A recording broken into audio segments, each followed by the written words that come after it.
Hi guys, today important topic వచ్చేసి ఏంటంటే machine MTS. So ఇప్పుడు టోటల్ ఎంటీఎస్కి డేట్ ఆల్రెడీ ఇచ్చేసారు. సెప్టెంబర్ 30 నుంచి నవంబర్ 14 వరకు జరుగుతుంది. అయితే మనకి టోటల్ అప్లికెంట్స్ 57 lakhs ఉన్నారు. సో ఇలా 57 lakhs మంది ఉన్నారు. ఇంతమందితో మనం ఈ రేస్లో ఉండాలా లేదా అని చెప్పేసి మనం అనుకోవడం లేదు, ఎందుకంటే ఆల్ అప్లికెంట్స్ రాస్తారనే రూల్ లేదు. సో దీంట్లో బట్ ఈవెన్ దో ఎవరైతే రాస్తున్నారో వాళ్ళ రేస్లో ఉండాలంటే మనం 130+ మార్క్స్ అయితే తెచ్చుకోవాలి అవుట్ ఆఫ్ 150కి. దీంట్లో ఇప్పుడు ఎంటీఎస్కి మనకి సెషన్ 1 అండ్ సెషన్ 2 అని టూ సెషన్స్ ఉంటాయి. ఇప్పుడు సెషన్ 1లోకి వస్తే సెషన్ 1లో మనకి 2 సబ్జెక్ట్స్ ఉన్నాయి. సో అవి రీజనింగ్, నెక్స్ట్ క్వాంటిటేటివ్ యాప్టిట్యూడ్. ఇప్పుడు సెషన్ 1లో మనకి నెగిటివ్ మార్కింగ్ అనేది లేదు. సో మనకి వచ్చిన ఆల్ క్వశ్చన్స్ని మనం అటెంప్ట్ చేసేయచ్చు. అండ్ ఇది క్వాలిఫైయింగ్ నేచర్. సో మనకి 36 అండ్ అబోవ్ వస్తే మనం క్వాలిఫై అయినట్టు. ఇఫ్ మనం 36 కూడా రాకపోతే, ఇది క్వాలిఫై అవ్వకపోతే సెషన్ 2లో మనకి 150/150 వచ్చినా కూడా మనకి జాబ్ అనేది రాదు. ఓకే, సో క్వాలిఫై అయితే కంపల్సరీ అవ్వాలి. సో క్వాలిఫై కదా, ఇప్పుడు దీని మీద ఫుల్ దృష్టి మేము పెట్టాలా లేదా అంటే ప్రస్తుతానికి వద్దు, ఎందుకంటే మనకి ఇప్పటికీ అసలు టైం చాలా లేదు. సో లేనప్పుడు దానికి టైం ఇచ్చుకొని మిగతా 2 సబ్జెక్ట్స్కి ఎందుకు టైం ఇవ్వాలి? సో అందుకని ఏదైతే మనకి ఇంపార్టెంటో అండ్ డిపెండ్స్ మన జాబ్ రావడానికి ఏది అవసరమో మనం అది చదువుకుంటే సరిపోతుంది. ఇప్పుడు సెషన్ 2కి వచ్చేసరికి మనకి నెగిటివ్ స్కోరింగ్ ఉంది. అండ్ దీంట్లో మనకి ఇదే మొత్తం మన జాబ్ డిసైడింగ్ ఫ్యాక్టర్ అనమాట. సో ఇప్పుడు దీంట్లో మనకి జనరల్ అవేర్నెస్ అండ్ ఇంగ్లీష్, ఈ 2 సబ్జెక్ట్స్ ఉన్నాయి. ఇంగ్లీష్ నుంచి మనకి 25 క్వశ్చన్స్, జనరల్ అవేర్నెస్ నుంచి మనకి 25 questions, total 50 questions. Each question carries 3 marks. So total మనకి 150 మార్క్స్. అండ్ మీరు నెగిటివ్ పెడితే నెగిటివ్ మార్కింగ్ ఉంటుంది కంపల్సరీ. సో ఏదైతే మనకు తెలుసో అది మాత్రమే పెట్టాలి. సో అలా పెట్టాలంటే ఏం చేయాలి? ఈ 30 డేస్లో మనకి ట్రిక్స్ అనేవి తెలియాలి. సో స్మాల్ ట్రిక్స్ నేర్చేసుకొని మనం అటెంప్ట్ చేసేద్దాం. ఓకే, సో చూసేద్దామా ఈ 30 డేస్లో ఎలా క్రాక్ చేయాలో. సో ఇప్పుడు ఇంగ్లీష్లో చూసుకుంటే, ఇంగ్లీష్లో మనకి గ్రామర్ అండ్ వకాబ్ ఉంటుంది. సో గ్రామర్ నేను ఇది చెప్తాను, ఒక్క నిమిషం. సో వకాబ్కి వచ్చేసరికి మనం బ్లాక్ బుక్ ఫాలో అవ్వాలి.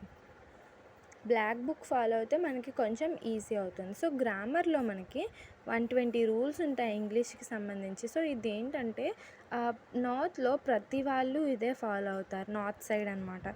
సో వాళ్ళకి నిమిషా బన్సాలి అని ఒక మ్యామ్ ఉన్నారు. సో 120 రూల్స్ ఆమె యూట్యూబ్లో చేసి పెట్టారనమాట. సో ఇప్పుడు మనకి సౌత్ వాళ్ళకి ప్రాబ్లం ఏంటి? కొంతమందికి హిందీ వచ్చు, కొంతమందికి హిందీ రాదు. హిందీ వచ్చిన వాళ్ళు ఈజీగా దాంట్లో చూసి నేర్చుకుంటారు, మరి రాని వాళ్ళు ఇంకేంటి పరిస్థితి? సో అలాంటి వాళ్ళు ఎలా నేర్చుకుంటారు? సో మరేం భయపడద్దు, మనం టుడే నుంచి మన ప్రాక్టీస్ని స్టార్ట్ చేస్తున్నాం కాబట్టి మనకి ఇంకా 30 డేస్ ఉంది. అంటే టుడేతో కలిపితే యాక్చువల్గా 35 డేస్ ఉంది. బట్ మనం ఈ 35 డేస్లో ఈ 5 డేస్ మనం నేర్చుకోవడానికి చూద్దాం, ఆ మిగతా 30 డేస్ మనం ప్రాక్టీస్కి చూద్దాం. సో నేను డైలీ నేను 5 రూల్స్ అనేవి మన యూట్యూబ్ ఛానల్లో పోస్ట్ చేస్తాను. సో మీరు ఎవ్రీడే 5 రూల్స్ నేర్చుకుంటే మనకి టోటల్ 24 డేస్లో అయిపోతుంది మొత్తం రూల్స్. ఈజీగా ఉంటాయి, చాలా ఈజీగా, చాలా చిన్నగా కూడా ఉంటుంది. ఓకే, ప్లస్ డైలీ ఇది మొత్తం నేర్చుకుంటే మనకి గ్రామర్ అనేది మనం ఈజీగా చేయొచ్చు. Plus direct speech, indirect speech. Okay, next active voice, passive voice. అంతే ఈ rules. Direct speech, indirect speech, active voice, passive voice వస్తే మనం గ్రామర్ని ఈజీగా పెట్టచ్చు. సో నెక్స్ట్ వచ్చేసరికి వొకాబ్ చూసుకుంటే, వొకాబ్కి మనం బ్లాక్ బుక్ అనేది ఫాలో అవ్వాలి. సో బ్లాక్ బుక్లో మనకి మొత్తం idioms, one word substitutions, synonyms, antonyms, okay, spelling mistakes ఇవి ఏమైనా ఉన్నా దాంట్లో ఉంటాయన్నమాట. సో మనం ఎవ్రీడే ఇడియమ్స్ ఒక 50, నెక్స్ట్ వన్ వర్డ్ సబ్స్టిట్యూషన్స్ ఒక 50 ఇలా చదువుకొని ఎవ్రీడే ఒక 5 రూల్స్ చేసి plus previous year question papers అనమాట. So previous year question papers మనం ఎవ్రీడే ఒక 3 క్వశ్చన్ పేపర్స్ సాల్వ్ చేస్తే 3 పేపర్స్ సాల్వ్ చేస్తే సో ఇప్పుడు మనకి సాల్వ్ చేయడం అంటే నార్మల్ సాల్వ్ చేయడం కాదు, ఏబిసిడి అని 4 ఆప్షన్స్ ఉన్నాయి, దాంట్లో B is the correct answer అని చెప్పేసి ఏసిడి ఇవి చూడకుండా వెళ్ళిపోకూడదు. వాటి మీనింగ్ కూడా మనం తెలుసుకున్నాం అనుకోండి, 1 షాట్ 4 వర్డ్స్. ఓకేనా, మొత్తం ఒక దెబ్బకే 4 బిట్లు పడిపోతాయి అన్నమాట అక్కడే. నెక్స్ట్ మనం జీకేకి చూసుకుంటే, సో ఈ జీకే ఏంటంటే జనరల్ అవేర్నెస్లో మళ్ళీ మనకి దాంట్లో current affairs, static GK, history, zoology, polity, economy, so ఇలా అన్నీ ఉన్నాయి. ఇప్పుడు అన్నీ చదవాలంటే కంపల్సరీ చదవాలి, బట్ మనం ఈ 30 డేస్లో క్రాక్ చేయాలి కాబట్టి నేను లాస్ట్ ప్రీవియస్ ఇయర్ నుంచి ఏమేమి ఎక్కువగా రిపీట్ అయ్యావో సో అవి మొత్తం నేను ఇక్కడ ఇవ్వడం జరిగింది. సో ఇది మనం చూసుకొని డైలీ ఒక్కొక్క టాపిక్ కంప్లీట్ చేసుకున్నా మనకి ఈజీగా క్రాక్ చేయొచ్చు. ఓకే, ఫస్ట్ ఏంటి, autobiography books and authors novels. So ఇవి చాలా ఇంపార్టెంట్. సో నేను చాలా ప్రతి ప్రీవియస్ పేపర్లో కూడా వీళ్ళు అడిగింది ఏంటంటే ఒక బుక్ నేమ్ ఇచ్చి ఆ బుక్ రాసిన పర్సన్ ఎవరు, లేకపోతే ఒక పర్సన్ నేమ్ ఇచ్చి వాళ్ళ యొక్క ఫేమస్ నావెల్ ఏంటి, ఫేమస్ బుక్ ఏంటి అని అడుగుతున్నారు. For example let's say world's nation, అవి తీసుకున్నప్పుడు ఏమైనా అడగచ్చు, ఒక the wings of fire, who road this, maybe ఏదైనా అడగచ్చు అనమాట. ఓకేనా, సో ఇలా అడిగినప్పుడు మనం ఆ ఆథర్ నేమ్ అనేది కంపల్సరీగా చెప్పాలి. నెక్స్ట్ వచ్చేసరికి పాలిటీ. సో పాలిటీ అనేది చాలా ఇంపార్టెంట్. ఫస్ట్ మీరు ఎవరైనా స్టార్ట్ చేసే ముందు దీంతో స్టార్ట్ చేసేయండి పాలిటీ. ఫస్ట్ ఆర్టికల్స్ కంప్లీట్ చేసేసుకోండి. ఆర్టికల్స్లో మొత్తం ఎన్ని షెడ్యూల్స్ ఉన్నాయి, ఎన్ని పార్ట్స్ ఉన్నాయి, మొత్తం ఆ షెడ్యూల్స్ ఏం చెప్తున్నాయి, ఆ పార్ట్స్ ఏం చెప్తున్నాయి, మళ్ళీ ఈ కాన్స్టిట్యూషన్ మనం ఏ కంట్రీ నుంచి ఏ కాన్స్టిట్యూషన్ని తీసుకున్నాం, అంటే ఏ పార్ట్ని మనం తీసుకున్నాం. ఓకేనా, సో ఇవన్నీ చూసుకోవాలి. నెక్స్ట్ మొత్తం స్కీమ్స్ చూసుకోవాలి. ఈ స్కీమ్స్ చాలా important. PM schemes, state schemes అన్నీ చూసుకోండి. యాక్చువల్లీ వాళ్ళు అడుగుతారనమాట ఈ స్కీమ్లో. మొన్న ఒక మాక్ టెస్ట్ నేను అటెంప్ట్ చేశాను. అటెంప్ట్ చేసిన దాంట్లో ఒక పెన్షన్ స్కీమ్ వచ్చింది. ఆ స్కీమ్ ఎంత ఏజ్ నుంచి ఎంత ఏజ్ వరకు వాళ్ళు ఎలిజిబుల్ అని చెప్పేసి వచ్చిందనమాట. సో మేబీ స్కీమ్స్కి సంబంధించి కూడా కంపల్సరీ అడుగుతారు.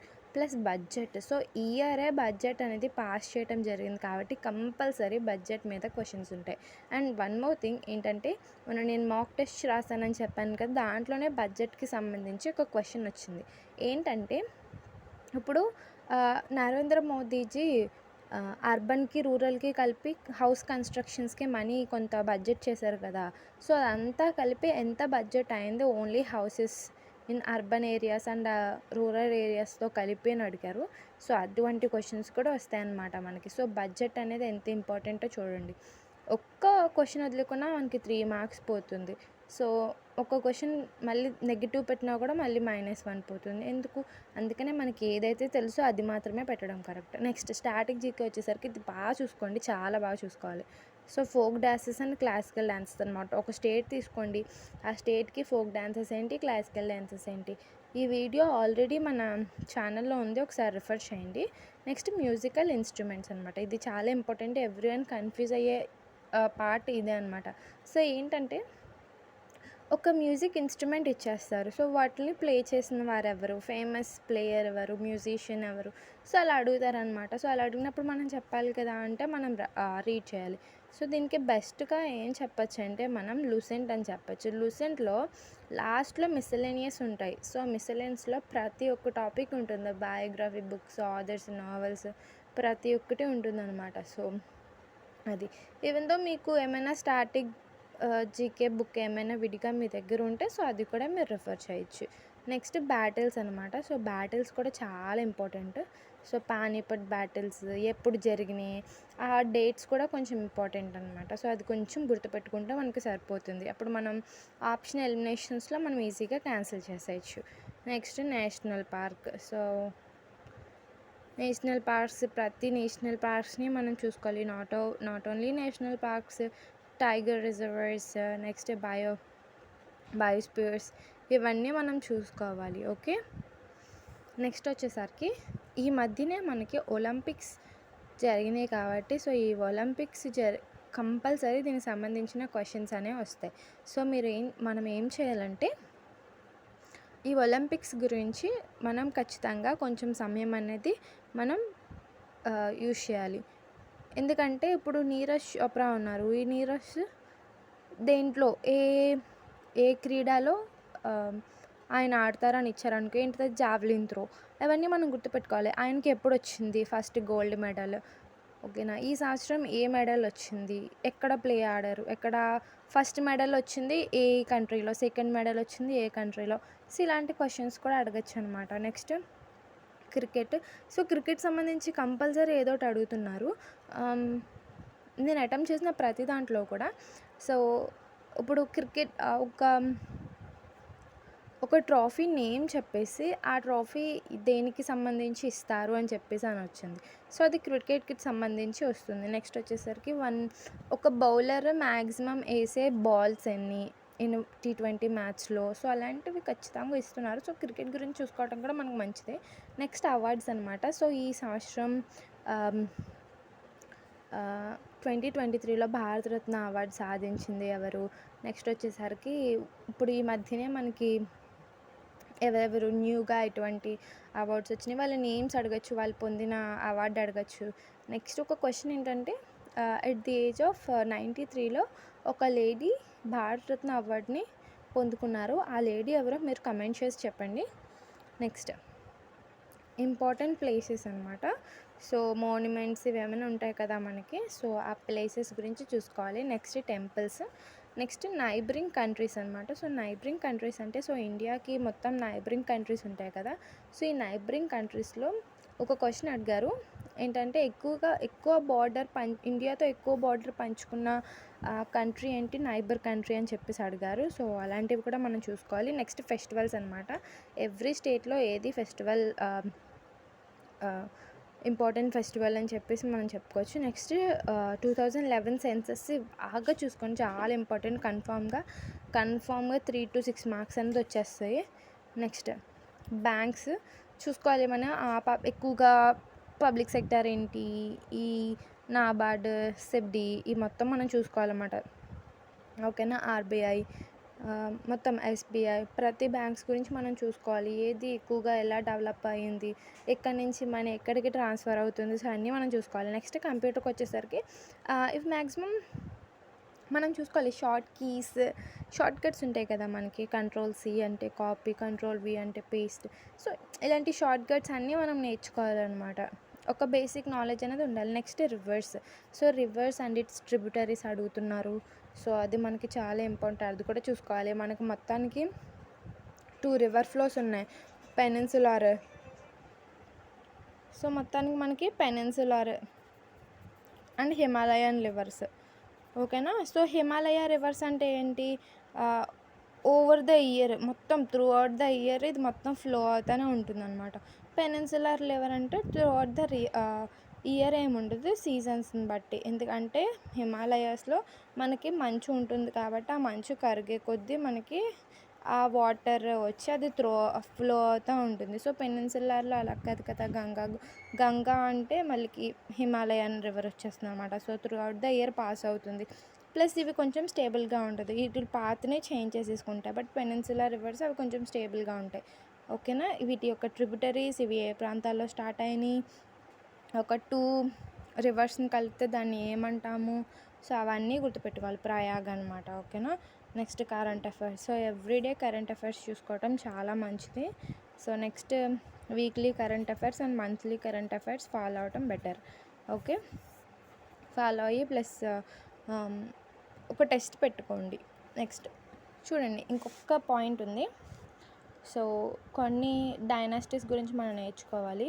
ఢిల్లీ సుల్తానేట్స్ గురించి, next Vijayanagara empire, next Kakatiya, okay. Next Gupta, Maurya. Next వచ్చేసరికి ఇంకొక 2 పాయింట్స్ చెప్తాను.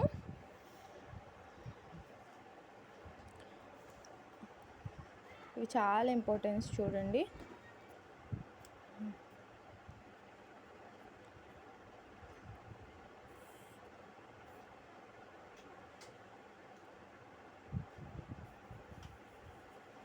చాలా ఇంపార్టెంట్, ఇక్కడే చెప్తాను.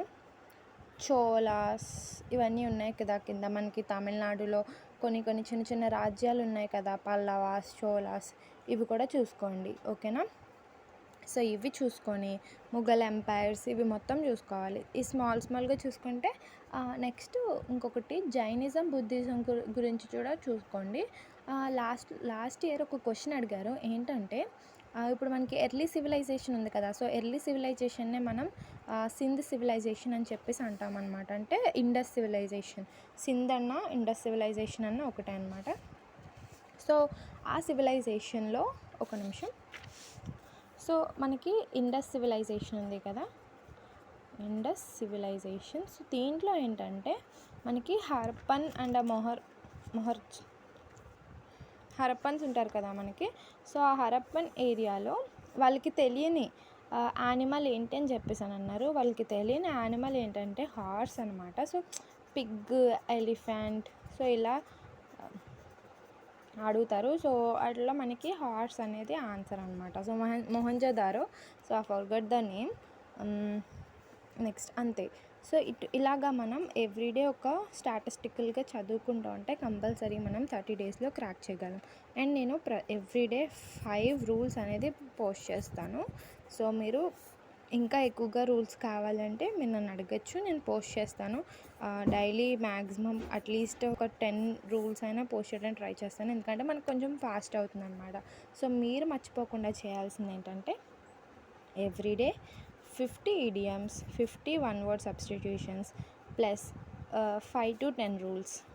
ఓకే, ఇలా ఇంగ్లీష్కి కేటాయించి plus previous year question papers. ఓకేనా?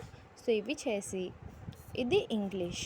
నెక్స్ట్ వచ్చేసరికి జీకే అంటే జనరల్ అవేర్నెస్. సో జనరల్ అవేర్నెస్కి ఫస్ట్ మీరు ఏం చేస్తారంటే ఈరోజు August 28, 29, 30, 31 ఈ 4 days మనకి టైం ఉంది కదా. సో ఈ 4 days మనం ఏం చేద్దామంటే లెర్న్ చేయడానికి యూటిలైజ్ చేసుకుందాం. అంటే తెలియనివి ఇప్పుడు నేర్చుకుంటాకి, ఈ 4 days నేర్చుకుంటాకి మనం యూటిలైజ్ చేద్దాము. ఓకేనా? ఆఫ్టర్ 31 అంటే సెప్టెంబర్ 1 నుంచి మనం ప్రాక్టీస్లోకి వద్దాం. సో జీకే కూడా last previous year question papers చేయటము, అంటే not even current affairs. So మిగతా క్వశ్చన్స్ అన్నీ నార్మల్ కదా, సో ఆ క్వశ్చన్ పేపర్స్ సాల్వ్ చేయటం, సో ఇలాంటివి మనం చేద్దాము. ఓకేనా? సో కంపల్సరీ మనకి ఏంటంటే డైలీ 8 to 10 hours అనేది కంపల్సరీ థింగ్. ఎందుకంటే మనం ఇప్పుడు 1 month కష్టపడితే కంపల్సరీ మనం లైఫ్లో హ్యాపీగా ఉండొచ్చు. సో ఆ హ్యాపీనెస్ కోసం మనం 8 to 10 hours కష్టపడడంలో తప్పులేదు. సో ఇంతే అండి మొత్తం మనం నేర్చుకోవాల్సిన థింగ్స్ మొత్తం ఇదే. సో మీకు ఒకసారి స్క్రీన్ షాట్ తీసుకోవాలనుకుంటే ఇదిగోండి, స్క్రీన్ షాట్ తీసుకోండి. మొత్తం ఇది ఇంపార్టెంట్ థింగ్స్. ఇంకా ఏమైనా అప్డేట్స్ ఉంటే నేను మీకు ఇన్ఫామ్ చేస్తాను. So please do subscribe our channel and share our channel and keep learning. Thank you.